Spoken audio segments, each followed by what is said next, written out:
Seekor buaya muncul di pinggir kanal di Kota Makassar, Sulawesi Selatan. Buaya berukuran sekitar 3 meter ini kerap muncul sejak beberapa waktu terakhir. Ini dia nih. Buaya kentaranya kan? Oh, kentara ini, ekornya ini.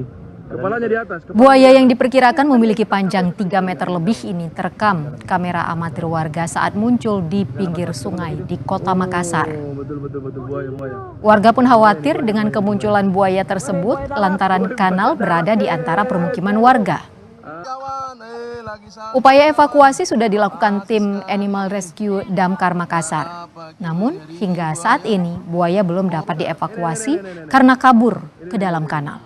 Ini dia nih. Oh, kentara ini, ekornya ini.